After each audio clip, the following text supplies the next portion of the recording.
Good afternoon. I'm still reporting on the coup. In one of her most explosive interviews to date, Maria Bartiromo brought on investigative journalist Peter Schweizer to her Sunday show on Fox.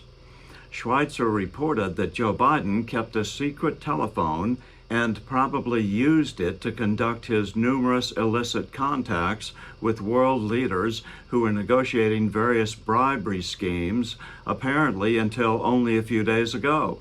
You told us the last time you were with us about a cell phone that Joe Biden was using as vice president. This is not a government phone. This was a phone that you said Hunter Biden was paying for. Talk to us about that phone and what that phone might inform.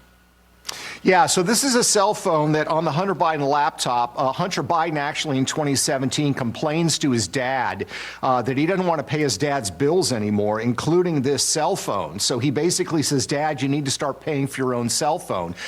When you look at the billing on the laptop, this cell phone that that Joe Biden carried as vice president of the United States was actually paid for by Rosemont, the Archer Hunter Biden business. So this is not a personal phone, it's not a government phone, and it's pretty clear this is the phone of contact when Hunter was with his business partners and was calling his dad, or when one of the other business associates, Eric Schweizer, is calling Joe Biden, he's using this phone number. We shared that phone number with the House Oversight Committee, Congressman Comer's committee. I don't know if they've subpoenaed it yet, but this could be the lock that, the pick that unlocks everything, because if there were in fact phone calls with Zlochevsky, the head of Burisma, the involvement with the bribe allegation, or other foreign nationals, they would be calling Joe Biden on that phone. And I think it's very important for the American people to know who on the back channel was actually talking to the Vice President of the United States and doing business with his son. Yeah, and I spoke to John Solomon, the investigative reporter from Just the News, and he told me he called the cell phone and Joe Biden picked up. And he said, hello, Mr. President, and he knew that it was Joe Biden who paid, so he still has the phone. If true, this shocking revelation may be the final nail in China Joe's coffin. There were many similarities between the Biden coup and President Nixon's coup that Americans should be made aware of. Nixon's deep problems began when Alexander Butterfield, the chief deputy to H.R. Haldeman, Nixon's White House chief of staff, appeared before Senate Watergate investigators on July 16, 1973, 50 years and 3 weeks ago. Butterfield, who was a decorated pilot in the Vietnam War, did not want to testify before Senator Sam Erwin's committee because Butterfield was the one who oversaw the installation by the Secret Service of a White House taping system at Haldeman's request.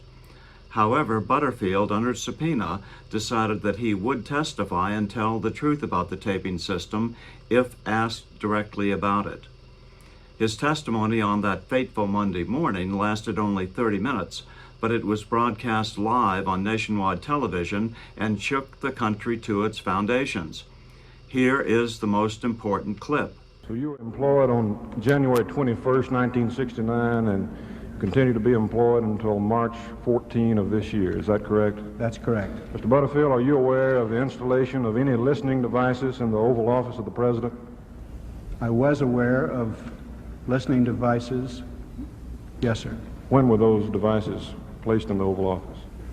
Approximately the summer of 1970. I cannot begin to recall the precise date. My guess, Mr. Thompson, is that the installation was made between, and this is a very rough guess, April or May of 1970 and perhaps the end of the summer or early fall 1970. Are you aware of any devices that were installed in the Executive Office Building office of the President? Yes, sir, at that time. Were they installed at the same time?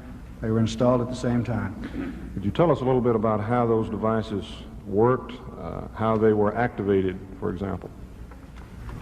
I don't have the technical knowledge, but I will tell you what I know about how those devices were triggered.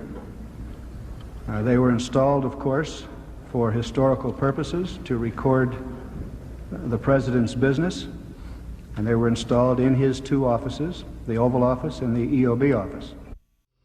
When I saw Butterfield's testimony live on TV, I jumped to my feet and yelled, "We've got him," meaning Nixon. And sure enough, that was the turning point which changed the course of American history, leading 13 months later to President Nixon's resignation from the presidency. Most people never heard of the Nixon coup, but America needs to know that yes, at least one president attempted to keep himself in power in violation of the United States Constitution before. Pulitzer Prize-winning reporter Seymour Hersh is the only reporter to have covered the Nixon coup other than me. This year, Hersh and I chatted via email about these scary days, the details of which practically no one knew about back then, nor even today. The main difference between the Nixon coup, which ultimately failed, and the Biden coup, which so far has succeeded wildly, is that Nixon didn't have the military on his side. Nixon only had one general, General Cushman, who at the time of Butterfield's testimony was deputy director of the CIA. But as coup planning advanced throughout 1973 and into 1974, Cushman was moved over to become the Chief of Staff of the Marine Corps, one of the top 5 service chiefs, stationed in the Pentagon, where he would have complete control over at least the Marines. Biden and his predecessors have been cleansing the military ranks of officers who would be loyal to their constitutional duty since Clinton, and more openly under Obama, replaced key patriots in military service with the woke generals we have seen in the last few years under General Mark Milley. Fortunately, at the time, these Nixon moves did not escape others in the Pentagon.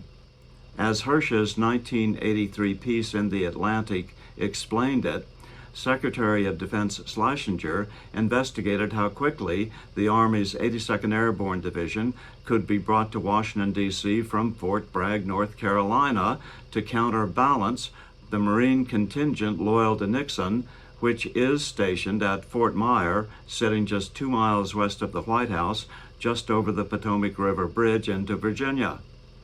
Schlesinger began to investigate what forces could be assembled at his order as a counterweight to the Marines if Nixon, in a crisis, chose to subvert the Constitution. In 1971, it was General Cushman who, as deputy director of the CIA, provided unauthorized CIA support to the illegal escapades of Watergate plumbers E. Howard Hunt and G. Gordon Liddy. Schlesinger watched Cushman closely for several months. Schlesinger continued to believe that Cushman, with his personal loyalty to Nixon, was a weak link in the new chain of command. The notion that Nixon could at any time resort to extraordinary steps to preserve his presidency was far more widespread in the government than the public perceived in the early days of Watergate or perceives today, according to the Cy Hersh piece. This revelation on Maria Bartiromo's show on Sunday, however, may be that Nixonian moment when Biden's political demise turns terminal. As Peter Schweizer put it, and it's clear that this is his phone. This is a private phone. He picks it up, and this is the key. If you look at what's happened with the Biden narrative, it has completely collapsed. And honestly, I don't know how any self-respecting journalist is going to pay attention to anything that the Bidens say because of how many times they've been lied to. It reminds me of these terrible situations of spousal abuse where the abused spouse just keeps going back and making excuses for the abuser.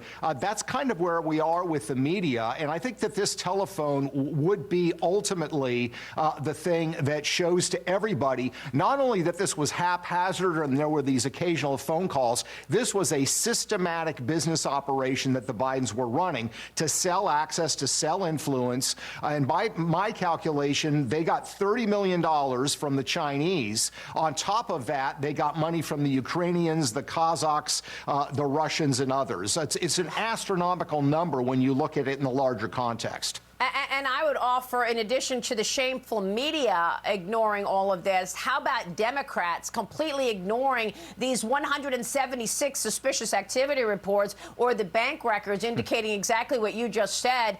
Dan Goldman actually telling us that they talked about the weather. I mean, gosh, how do you actually sit there with a straight face and do this? But on another point on that phone, the Burisma head said that he had 17 recordings, that he taped 2 recordings with Joe Biden and 15 others with Hunter Biden. Are you saying you think those conversations took place on that phone? Because then it should be recoverable. Yeah, I would think that if there was a one-to-one phone call with Zlochevsky and Joe Biden, it would be on that phone. And I think there were probably phone calls from other foreign nationals as well. You know, look, in my mind, there's no reason that this phone should not be available to the committee and to the public, and that they shouldn't subpoena it. It's not a government phone. Certainly, he would not have wanted to discuss any kind of national security issues in any legitimate way on that phone. So, you know, my hope is the committee has subpoenaed it. I don't know if they have. I don't need to know. But that's going to be a crucial part of this record. And I think things are just going to continue to get worse for the Bidens, not better. Remember, according to Bill Binney, all communications traffic is now recorded by the NSA, and for sure, nothing that passes through the NSA is ever lost inside the bowels of Iron Mountain. And so all these illicit Biden conversations are certainly retrievable by congressional subpoena, and no doubt will eventually come to light and be released to the public. I'm still reporting from just outside the citadel of world freedom. Good day.